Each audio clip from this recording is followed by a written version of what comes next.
मैं आज आपको चंद शिकारी औरतों के किस्से सुनाऊंगा। मेरा ख्याल है कि आपको भी कभी उनसे वास्ता पड़ा होगा। मैं बम्बई में था। फिल्मिस्तान से आमतौर पर बिजली की ट्रेन से 6 बजे घर पहुंच जाया करता था, लेकिन उस रोज़ मुझे देर हो गई, इसलिए कि शिकारी की कहानी पर वाद विवाद होता रहा।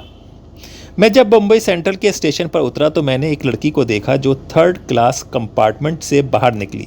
उसका रंग गहरा सांवला था, नाक नक्शा ठीक ठाक था, जवान थी, उसकी चाल अनोखी सी थी, ऐसा लगता था कि फिल्म का दृश्य लिख रही है। मैं स्टेशन के बाहर आया और पुल पर विक्टोरिया गाड़ी का इंतज़ार करने लगा। मैं तेज़ चलने का आदी हूँ, इसलिए मैं दूसरे मुसाफिरों से बहुत पहले बाहर निकल आता था। विक्टोरिया आई और मैं उसमें बैठा। मैंने कोचवान से कहा कि आहिस्ता आहिस्ता चलें, इसलिए कि मैं फिल्मिस्तान में कहानी पर बहस करते करते मेरी तबीयत परेशान हो गई थी। मौसम सुहाना था। विक्टोरिया वाला आहिस्ता आहिस्ता पुल से उतरने लगा। जब हम सीधी सड़क पर पहुंचे तो एक आदमी सिर पर टाट के ढका हुआ मटका उठाए आवाज़ लगा रहा था, कुल्फ़ी कुल्फ़ी। जाने क्यों मैंने कोचवान से विक्टोरिया रोक लेने को कहा और उस कुल्फ़ी बेचने वाले से कहा कि एक कुल्फ़ी दो।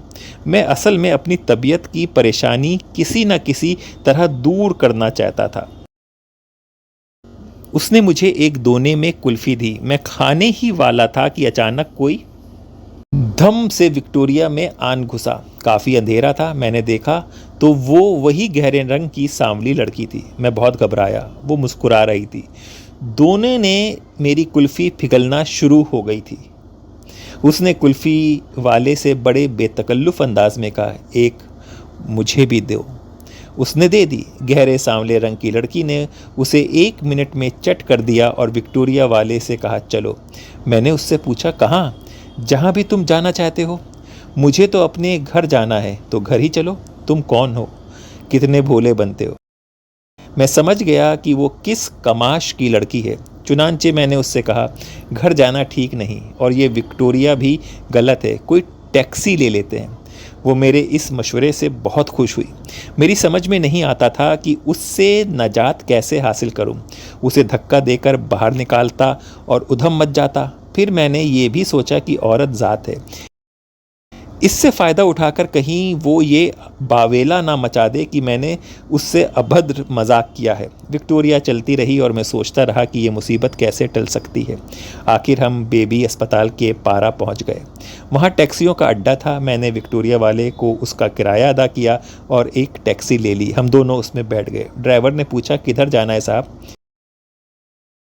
मैं अगली सीट पर बैठ गया। थोड़ी देर सोचने के बाद मैंने उससे कहा, मुझे कहीं नहीं जाना है। ये लो 10 रुपये। इस लड़की को जहाँ भी तुम ले जाना चाहो ले जाओ। वो बहुत खुश हुआ। दूसरे मोड़ पर उसने गाड़ी ठहराई और मुझसे कहा, साहब आपको सिगरेट लेने थे?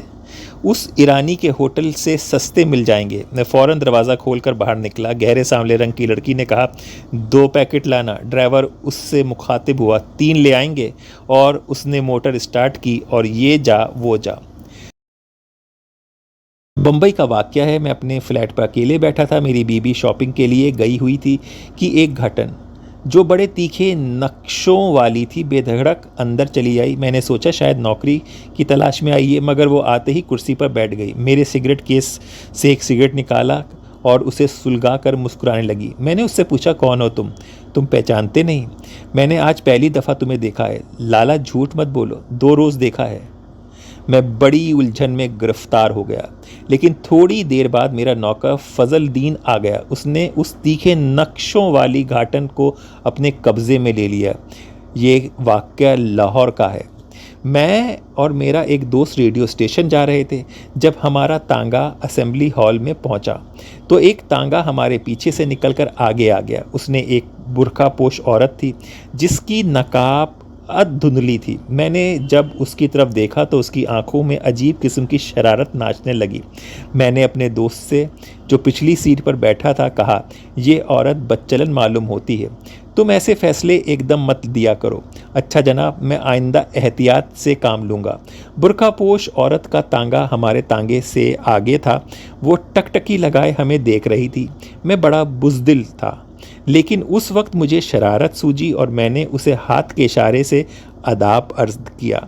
उस आधे ढके चेहरे पर मुझे कोई प्रतिक्रिया नज़र न आई, जिससे मुझे बड़ी मायूसी हुई। मेरा दोस्त कटने लगा। आपको मेरी इस नाकामी से बड़ी खुशी हुई है, लेकिन जब हमारा तांगा शिमला पहाड़ी के पास पहुंच रहा था तो बुर्कापोश औरत ने अपना तांगा ठहरा लिया। मैं ज़्यादा विस्तार से जानना नहीं चाहता हूँ इस बात पे। वो थोड़ी उठी, नकाब के अंदर से मुस्कुराती हुई आई और हमारे तांगे में बैठ गई मेरे दोस्त के साथ। मेरी समझ में ना आया क्या किया जाए।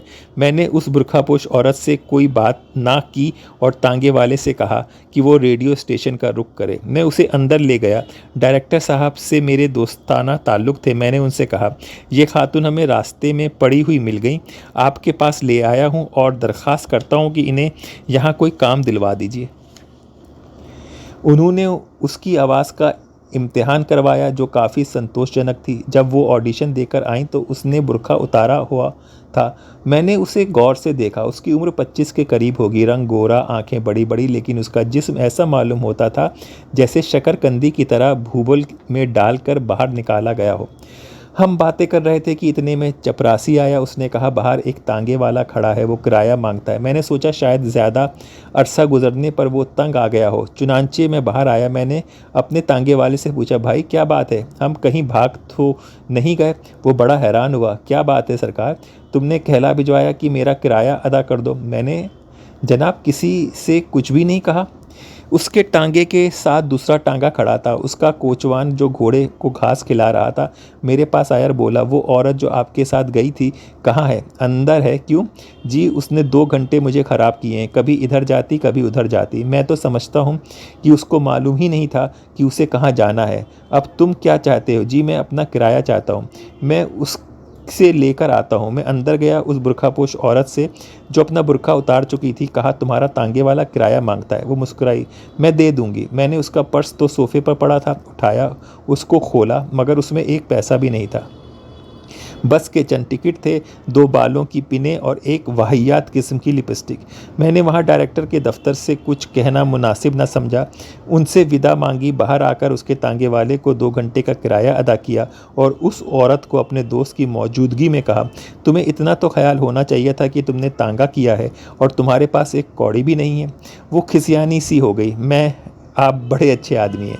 मैं बहुत बड़ा हूँ, तुम बड़ी अच्छी हो। कल से रेडियो स्टेशन आना शुरू कर दो, तुम्हारी आमदनी की सूरत पैदा हो जाएगी। ये बकवास जो तुमने शुरू कर रखी है उसे छोड़ दो। मैंने उस मजंग के पास छोड़ दिया। मेरा दोस्त वापस चला गया। संयोगवश मुझे काम से वहाँ जाना पड़ा। देखा कि मेरा दोस्त और वो औरत इकट्ठे जा रहे हैं। ये भी लाहौर का वाक़या है। चंद रोज़ हुए, मैंने एक दोस्त को मजबूर किया कि वो मुझे 10 रुपये के, उस दिन बैंक बंद थे। उसने क्षमा मांगी, लेकिन जब मैं उस पर जोर दिया तो वो किसी न किसी तरह 10 रुपये पैदा करे, इसलिए कि मुझे अपनी इल्लत पूरी करनी थी, जिससे तुम बाखूबी वाकिफ़ हो। तो उसने कहा, अच्छा मेरा एक दोस्त है, वो शायद इस वक्त कॉफ़ी हाउस में होगा, वहाँ चलते हैं, उम्मीद है काम बन जाएगा। हम दोनों तांगे में बैठकर कॉफ़ी हाउस पहुँचे। मॉल रोड पर बड़े डाकखाने करीब एक तांगा जा रहा था। उसमें नसवारी रंग का बुर्का पहने एक औरत बैठी थी। उसकी नकाब पूरी की पूरी उठी हुई थी। वो तांगे वाले से बड़े बेतकल्लुफ़ अंदाज में गुफ्तगू कर रही थी। हमें उसके शब्द सुनाई नहीं दिए, लेकिन उसके होठों की जुम्बिश से कुछ मालूम होना था, हो गया। हम कॉफ़ी हाउस पहुँचे तो उस औरत का तांगा भी वहीं रुक गया। मेरे दोस्त ने अंदर जाकर 10 रुपये का बंदोबस्त किया और बाहर निकला। वो औरत नफसारी बुरखे में जाने किसका इंतज़ार कर रही थी। हम वापस घर आने लगे तो रास्ते में खरबूजों के ढेर नज़र आए। हम दोनों तांगे से उतरकर खरबूजे परखने लगे। हमने आपस में फ़ैसला किया कि अच्छे नहीं हैं, निकलेंगे, क्योंकि उनकी शक्ल व सूरत बेढंगी थी। जब उठे तो क्या देखते हैं कि वो नफसारी बुरखे तांगे में बैठा खरबूजे देख रहा है। मैंने अपने दोस्त से कहा, खरबूजा खरबूजे को देखकर रंग पकड़ता है, आपने अभी तक नस्वारी रंग नहीं पकड़ा। उसने कहा, हटाओ जी, ये सब बकवास है। हम वहाँ से उठकर टांगे में बैठे। मेरे दोस्त को करीब एक केमिस्ट के पास जाना था। वो 10 मिनट लगे। बाहर निकले तो देखा नसवारी बुर्का उसी तांगे में बैठा जा रहा था।